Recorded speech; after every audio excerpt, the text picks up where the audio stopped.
So I'm joined here today with Kristen, who is a program manager for the Tilt Alliance Youth Garden Works. So tell us a little bit about yourself. What do you do here at Youth Gardens? Sure, I am, as you mentioned, the program manager of the Tilt Alliance Youth Garden Works program, and we are a job training program for 16 to 21-year-olds. What would you say your mission is here at the program? Our mission is to teach employment skills to young people who have more than the average barriers to employment and also are interested in learning about sustainable farming, growing food, and selling that produce that we grow at various farmers markets in the city. So we teach hard skills around showing up, job readiness, showing up on time, working as part of a team, things like that. And then we also do a fair amount of work around education and soft skill development with communication and healthy relationships, and just sort of working on tools that will help us all continue to grow and be successful in our paths in life. Yeah. What would you say defines sustainable agriculture in your own words? I think at GardenWorks, something that we really strive to do is to farm the soil. And so we start with healthy soil management as a way to build a foundation for sustainable growing practices. And so techniques that we use for that are, using compost and integrated pest management, and also just really caring about how we're building our soil so that it continues to feed us and feed our community in a really healthy way. So we don't use chemicals. Everything that we do is organically certified, and so we do a lot of record keeping and things of that nature to make sure that we're staying within the practices of organic food production and sustainable agriculture practices. So why would you say it's important to keep up with this in the long run, like for the environment, for the world, for humans as a whole? Sure.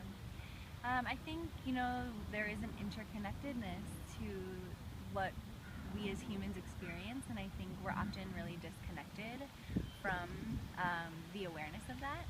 And so, for example, not knowing where our food comes from contributes to sort of a vicious cycle of feeling like we're not a part of necessarily the importance of caring for our earth, or caring about, just I guess the planet or the health of our community. And so really at a forefront, we all have to eat, and I think it's really important for us to do so in a way that is healthy and fulfilling to ourselves as individuals, but also, isn't it harmful to the species that are around us? I mean, we're here on this beautiful farm, and there are birds everywhere, and there are critters about. We have a resident coyote that's been visiting us lately, and just to really, emphasize keeping this land healthy is also keeping us healthy and keeping our communities and ecosystems healthy as well. Yeah, totally. It's all really important stuff. And then after this short break, we will be back. All right, back from the break. So getting back on sustainable agriculture, what are your thoughts on food miles?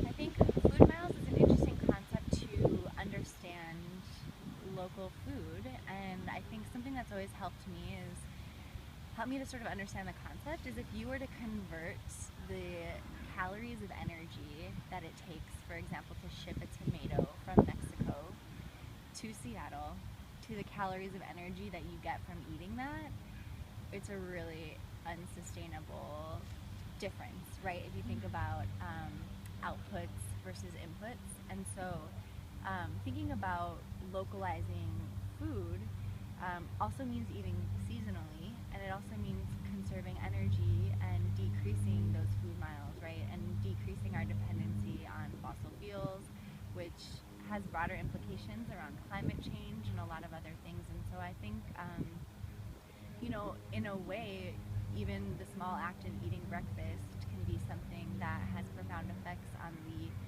global health, that I think it's important for everyone to be concerned about. And so localizing those food miles, meaning traveling less and less to get the food that you consume has beneficial impacts for everyone. And I think, yeah, that's what I think about food miles. Does that make sense? Yeah, that's all really good. Mm-hmm. I think it's really important to take into account how you're affecting the world around you, Mm-hmm. especially also what you're putting into your body, like if it's traveling this far, how good is it going to be?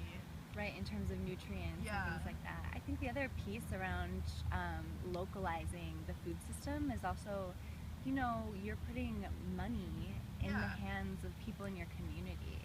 And I think that that's really important for farmers who are, you know, small farmers are essentially small business owners, and to really be able to bolster, you know, the community that is directly around you is something that I think is also a benefit of keeping those food miles as short as possible.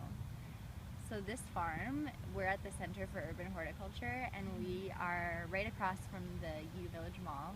Yep. We sell produce at the U District Farmers Market, and we are about 2 miles from the farmers market. So we actually are the closest, we're the most local farm at that farmers market, which is a definitely a proud thing to share with our customers. Yeah, I was going to mention, when you're talking about supporting small businesses, when people like go to like Wallingford and UW Farmers Market, when they buy from Tilt, they're also supporting this program and supporting the youth and making sure that they have like a good place to work and a place to learn about things that are important, like sustainable farming. So I think when it comes to food miles, shopping closer is better because you get to support the people around you and important programs like this one. Which, as we are here at the farm that is closest to the UW Farmer Market, we're in like a beautiful farm in the middle of Seattle.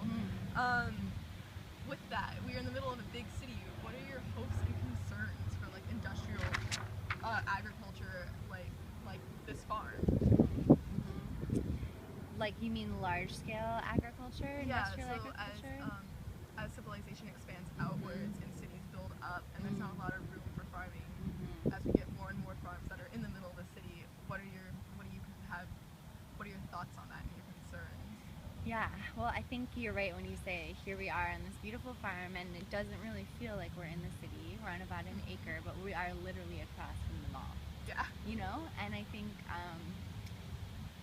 that it's increasingly important to carve out green spaces in our cities, and I think Seattle is very interesting because it's growing, and it's grown so much over the past few years, and I think you also see a surge of rooftop farms, or, you know, like vertical agriculture, or just finding these little pockets of pea patches or things like that around the city.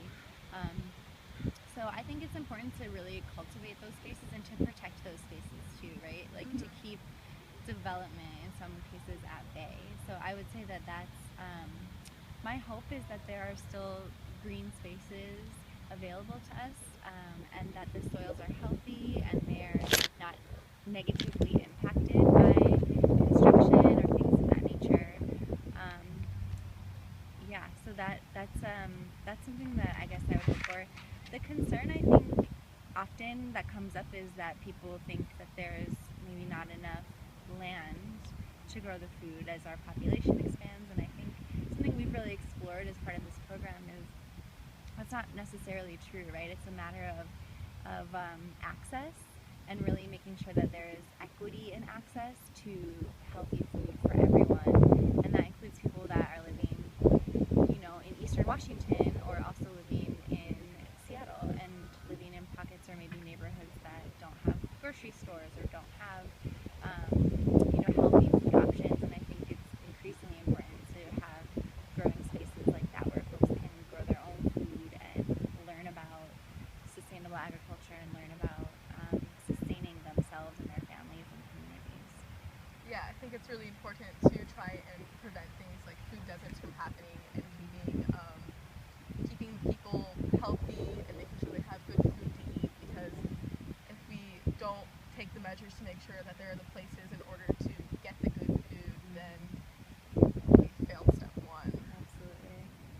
So, seeing as you know a lot about sustainable agriculture, what are some tips you would give to people who are looking to live sustainably and farm sustainably on their own? Yeah. Um, I think starting small is a really great step. And in terms of something, we've kind of talked a little bit about learning as you grow and just giving yourself a chance, even if it's containers on your porch or in your balcony. It's possible for anyone to grow lettuce or herbs or even small things that can help to sustain them.